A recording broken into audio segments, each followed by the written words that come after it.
Hello guys, welcome back to Pakistani reaction channel. और Pakistani reaction channel की तरफ से मेरा नाम है मिस्टर मोटो। मेरा नाम सीताराम। और मेरा नाम जानना है तो कमेंट में पूछ लेना, बता दूंगा। अच्छा, तो दोस्तों ये था आज का हमारा इंट्रो। और आज हम एक और इंटरेस्टिंग और बड़ा मजेदार टॉपिक लेके आपके सामने हाजिर हुए हैं। और जिसका जो एक कंपैरिजन है, क्योंकि मैंने आपको पहले भी ये चीज क्लियर की कि हम इस चैनल पे मोस्टली जो कंपैरिजन होंगे पाकिस्तान वर्सेस इंडिया के वो कवर करेंगे। क्योंकि जो हम इंडिया वाली साइड से जो जैसे डेवलपमेंट वगैरह, रेवोल्यूशन, ये वो आईटी हब वगैरह बन रहे वो उस पे कवर करेंगे। लेकिन ये है कि जो हम इस चैनल पे ना मोस्टली जो है वो कंपैरिजन कवर करेंगे। तो चले देखते हैं आज का जो कंपैरिजन वो है जी फैसलाबाद वर्सेस बेंगलोरो।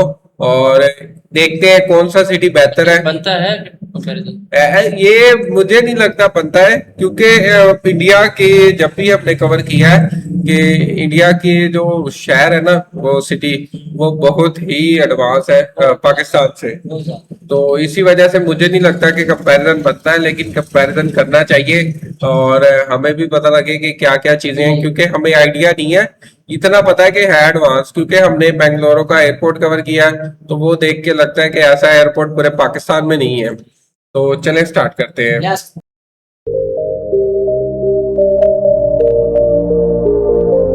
ये है हेलो दोस्तों, तो फैसलाबाद। स्वागत है आपका एक और नई वीडियो में। और आज बात करेंगे पाकिस्तान के एक महत्वपूर्ण शहर फैसलाबाद के बारे में। तो जल्दी से चैनल को सब्सक्राइब कर लीजिए। तो चलिए ये चलते हैं हैदराबाद का फैसलाबाद शहर की सफर पर। फैसलाबाद। पाकिस्तान के उत्तर पूर्व में रावी और चिनाब नदी के मैदानों के बीच में बसा फैसलाबाद 1330 स्क्वायर किलोमीटर में फैला हुआ है। फैसलाबाद कराची और लाहौर के बाद पाकिस्तान का तीसरा सबसे अधिक आबादी वाला शहर है। और यह पाकिस्तान के पंजाब प्रांत का सबसे बड़ा इंडस्ट्रियल हब भी है। फैसलाबाद को पाकिस्तान का मैनचेस्टर भी कहा जाता है, क्योंकि फैसलाबाद में पाकिस्तान का सबसे बड़ा कपड़ों का मार्केट है, जो पाकिस्तान की अर्थव्यवस्था में महत्वपूर्ण योगदान देता है। अगर इतिहास की बात करें तो शहर को पहले लायलपुर नाम से जाना जाता था, जो British governor James Broadwood Lyell के नाम पर रखा गया था। बाद में सऊदी अरब के राजा फैजल के सम्मान में 1977 में फैसलाबाद कर दिया गया। आज के समय इस शहर में 32 लाख लोग निवास करते हैं, जिनमें से ज्यादातर आबादी इस्लाम धर्म के लोगों की है। और शहर के 96% लोग पंजाबी भाषा बोलते हैं। शहर के केंद्र में खड़ा क्लॉक टावर फैसलाबाद की समृद्ध इतिहास और एक प्रतीक के रूप में खड़ा हुआ है। आज के समय फैसलाबाद की जीडीपी $32 बिलियन होने का अनुमान है।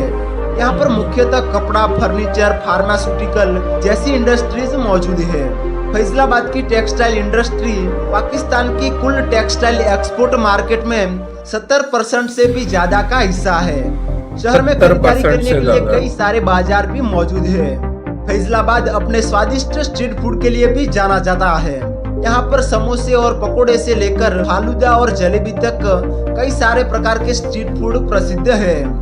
ट्रांसपोर्ट की बात करें तो कंपनियों के बढ़ती संख्या के कारण फैसलाबाद के रोड नेटवर्क को डेवलप किया जा रहा है। शहर में मुख्य रेलवे स्टेशन 19वीं सदी में ब्रिटिश साम्राज्य द्वारा बनाया गया था। फैसलाबाद इंटरनेशनल एयरपोर्ट शहर से 10 किलोमीटर की दूरी पर स्थित है, जहां पर पाकिस्तान के साथ दुनिया के कई बड़े शहरों से भी फ्लाइट लैंड और टेक ऑफ करती है। दोस्तों, बात करते हैं फैसलाबाद की कुछ टूरिस्ट प्लेसेस के बारे में, जहां पर आप घूमने जा सकते हैं। सबसे पहले है जिन्ना गार्डन। जिन्ना गार्डन फैसलाबाद में सरीना होटल रोड के सामने स्थित है।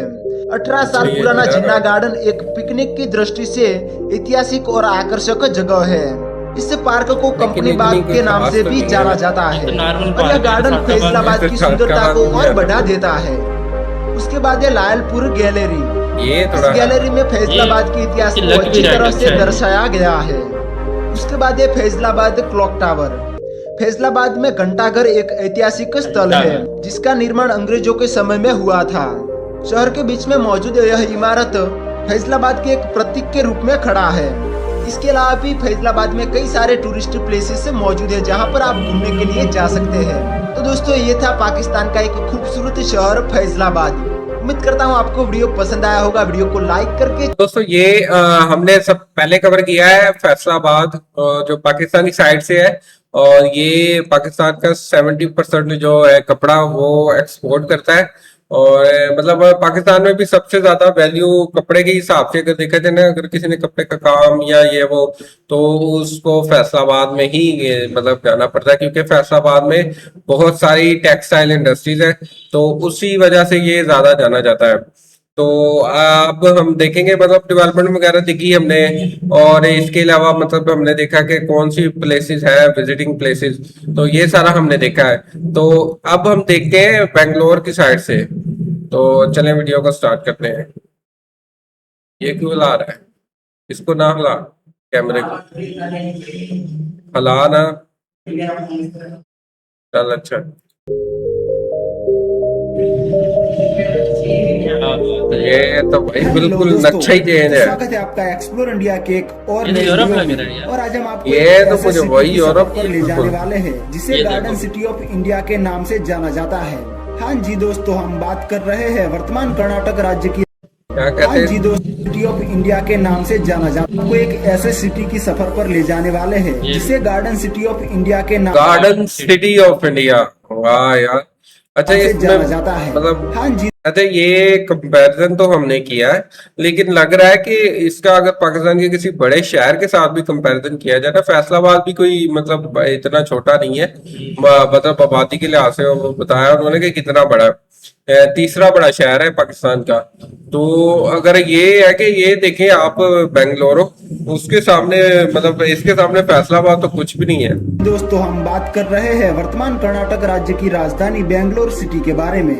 बेंगलोर भारत के दक्षिणी क्षेत्र में स्थित देश का तीसरा सबसे बड़ा शहर है, जिसे आधिकारिक तौर पर बेंगलुरु के नाम से जाना जाता है। आज के समय में इस शहर की जनसंख्या 1 करोड़ से भी ज्यादा है, और 1 एक करोड़ से भी अनुमान के ज्यादा। अनुसार बेंगलुरु में 51% से अधिक लोग भारत के विभिन्न हिस्सों से आकर बसे हैं, और अपने सुहाने मौसम के कारण इसे भारत का उद्यान नगर भी कहा जाता है। ग्रीनरी बहुत बेंगलुरु ज्यादा है। समुद्र तल से 900 मीटर बहुत ही की ज्यादा ऊंचाई यार। पर स्थित है, जो कि देहरादून की ऊंचाई से भी ज्यादा है, और इसी वजह से ही पूरे साल इस शहर का मौसम हमेशा शानदार और ठंडा रहता है। इसी वजह से ही लोग यहाँ पर आकर रहना पसंद करते हैं, और ऐसा माना जाता है कि आधुनिक बेंगलुरु की स्थापना सन 1537 में विजयनगर साम्राज्य के दौरान हुई थी। नाथ प्रभु केम्पेगौड़ा को बेंगलुरु का निर्माता माना जाता है। बेंगलोर भारत में आईटी कंपनीज के लिए हमेशा से ही अग्रणी स्रोत रहा है, और इसी कारण से ही इसे भारत का सिलिकॉन वैली कहा जाता है। इसरो, इंफोसिस और विप्रो जैसी कई बड़ी बड़ी कंपनियों का मुख्यालय भी इसी शहर में मौजूद है। इस समय पर बेंगलुरु को भारत का सेकंड फास्टेस्ट ग्रोइंग सिटी माना जाता है। आपको शायद ही पता होगा कि देश में 1905 के दौरान सबसे पहले बिजली की शुरुआत इसी शहर से हुई थी, और बेंगलुरु का सिटी मार्केट ही वो स्थान है जहां पर सबसे पहले इलेक्ट्रिक लाइट ने अपनी चमक बिखेरी थी। आज पूरे भारत के मुकाबले बेंगलुरु में ही सबसे ज्यादा पब और बार्स पाए जाते हैं, और इसी कारण से ही आज बेंगलुरु को पब कैपिटल ऑफ इंडिया के नाम से भी जाना जाता है। दीपावली और दशहरा जैसे त्योहार यहाँ के लोग धामधूम से मनाते हैं। कन्नड़ फिल्म उद्योग का केंद्र बेंगलुरु सालाना कई कन्नड़ फिल्मों का निर्माण करता है। कन्नड़ फिल्मों की लोकप्रियता में पिछले साल रिलीज हुई केजीएफ मूवी से ही देखने को मिल जाती है। स्पोर्ट्स की बात करें तो क्रिकेट यहाँ का सबसे लोकप्रिय खेल है। विराट कोहली की रॉयल चैलेंजर्स बेंगलुरु यानी कि आरसीबी इसी शहर की फ्रेंचाइजी है, जो हमें आईपीएल में खेलती हुई नजर आती है। राहुल द्रविड़ और अनिल कुंबले जैसे कई बड़े बड़े खिलाड़ी इस शहर में हमें दिए हैं। एम चिन्नास्वामी स्टेडियम बेंगलुरु में स्थित एक प्रसिद्ध क्रिकेट का मैदान है। बेंगलुरु भारत का पहला शहर था जिसने वाईफाई की मुफ्त सुविधा शुरू की, और जिसे नम्मा वाईफाई कहा जाता है। बेंगलुरु में बड़ी संख्या में मौजूद झीलों के कारण इसे झीलों का शहर भी कहा जाता है। शहर में लगभग 25 से भी ज्यादा झीलें मौजूद है, और इसके अलावा भी बेंगलुरु में कई बड़े बड़े विश्वविद्यालय मौजूद है। बेंगलुरु में रहने वाले हर एक बेंगलुरु वासी को यह बात पर गर्व होना चाहिए कि अब तक पूरे भारत में नोबेल पुरस्कार के लिए साइंटिस्ट के सबसे ज्यादा नॉमिनेशन का श्रेय बेंगलुरु को ही जाता है। बेंगलुरु के सबसे लोकप्रिय स्ट्रीट फूड में इडली, वड़ा और डोसा माना जाता है, जिसे यहाँ के लोग बहुत स्वाद से खाते हैं। इन व्यंजनों को गर्मा गर्म सांभर और नारियल की चटनी के साथ परोसा जाता है। अगर आप बेंगलुरु में घूमने के लिए जाते हैं तो मैंगलोरी बंस, दाल ओलबट्टू, उत्तपम और बाजी के साथ फिल्टर कॉफी को ट्राई करना ना भूलें। Finger coffee? ट्रांसपोर्ट के मामले में भी यह शहर काफी आगे है। फिंगर यहाँ कॉफी पर पता मौजूद नहीं क्या? कैंपेगौड़ा इंटरनेशनल एयरपोर्ट, जहाँ से देश के साथ दुनिया के बड़े बड़े शहरों में सीधी फ्लाइट जाती है। बेंगलुरु ही भारत का वो शहर है जहाँ पर भारी भीड़ के चलते फ्लाईओवर्स के ऊपर भी ट्रैफिक सिग्नल देखने को मिलते हैं। वैसे तो बेंगलुरु में कई ऐसे प्लेसेस है जहाँ पर आप घूमने जा सकते हैं। तो चलिए अब हम बेंगलुरु के कुछ टूरिस्ट प्लेसेस की बात करते हैं। सबसे पहले है बेंगलुरु पैलेस। 45,000 वर्ग फीट में फैले हुए बेंगलुरु पैलेस में दक्षिण भारत के राजाओं की चेक भव्यता करें, दिखती ये तो बड़ा है। है। इतिहास प्रेमियों के लिए ये काफी एक अच्छी खूबसूरत घूमने की है, जगह बहुत ही है। खूबसूरत है। उसके बाद है उलसूर झील। ये- 50 सेक्टर में फैली हुई यह झील बेंगलुरु की सबसे बड़ी और खूबसूरत झीलों में से एक है। अपने शांत वातावरण के कारण गार्डन- यह गार्डन झील होता है, प्रकृति वो टाइप। प्रेमियों के लिए वो स्वर्ग वाइब है, समान ये है। गार्डन ही है उसके बाद पूरा। है नंदी हिल गार्डन ऑफ स्टेशन। बेंगलुरु से 30 किलोमीटर की दूरी पर स्थित नंदी हिल बेंगलुरु का छोटा सा हिल स्टेशन है, जहां पर जाना आपके लिए एक आनंद का अनुभव हो सकता है। इसके अलावा भी बेंगलुरु में Thottikallu falls, Lalbagh, Cubbon park, film city जैसी कई जगह है जो कि आप विजिट कर सकते हैं। तो दोस्तों ये था हमारा प्यारा सा बेंगलुरु सिटी। वीडियो पसंद आया है तो लाइक करके चैनल को।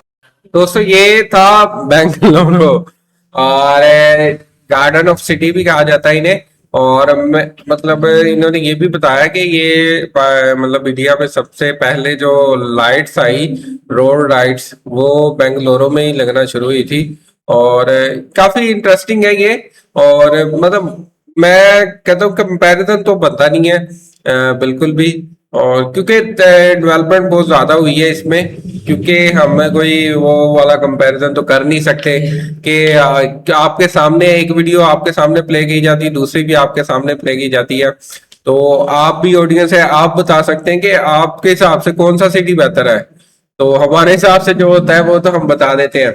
अच्छा, इससे के अलावा ये हमने देखा कि आरसीबी का जो मतलब टीम है वो भी इधर की है और केजीएफ फिल्म भी इधर ही। तो काफी मतलब ये हैसियत हासिल है इस शहर को भी। केजी फिल्म देखी है ना आपने भी? फर्स्ट देखी मैंने, उसके बाद नहीं। मैं फिल्में बहुत कम देखता हूँ अच्छी वैसे। है मूवी। हाँ, फर्स्ट मैंने देखी थी, वो काफी अच्छी थी। तो ये मतलब था कंपैरिजन। फैसलाबाद भी है लेकिन पाकिस्तान के हिसाब से अगर देखा जाए तो। लेकिन अगर हम इंडिया के हिसाब से देखें तो फिर फैसलाबाद मतलब इतना कोई वर्थ इट नहीं लगता हमें। इंडिया में ना मतलब बेंगलुरु में टूरिस्ट जगह बहुत है घूमने फिरने की, और उसके अलावा मतलब वहाँ की सिटी ये वो इधर उधर कल्चर वगैरह बहुत ही मशहूर है। और वहाँ वाईफाई भी वहाँ फ्री है। वाईफाई फ्री है? हाँ। अच्छा, ये वाईफाई वाला चक्कर तो इधर भी मतलब गवर्नमेंट ने शुरू किया था। याद है पंजाब गवर्नमेंट जब बनी थी ना तो तब इन्होंने कहा फ्री वाईफाई हम देंगे। और उधर उसको बेंगलोर को पता नहीं सिलिकॉन हेड ऑफ इंडिया या ऐसा कुछ कहा जाता है, क्योंकि अच्छा। वो आईटी इंडस्ट्री के हिसाब से बहुत ही मशहूर है। तो ये मतलब है कि हमने बेंगलुरु काफी सुना था, तो इसी वजह से हमने कहा कि इसको हमने कवर करना है। तो हमने कहा कि चले इसको कवर करते हैं और कंपैरिजन करते हैं पाकिस्तान की किसी सिटी के साथ। इस्लामाबाद, कराची और लाहौर का कंपैरिजन हमने इंडिया की कुछ सिटीज के साथ किया हुआ है। तो हमने कहा क्यों ना फैसलाबाद और भी बहुत सी सिटी हैं उनका कंपैरिजन करके देखते हैं कि वो कितना पूरा उतरते हैं मतलब मुकाबले में।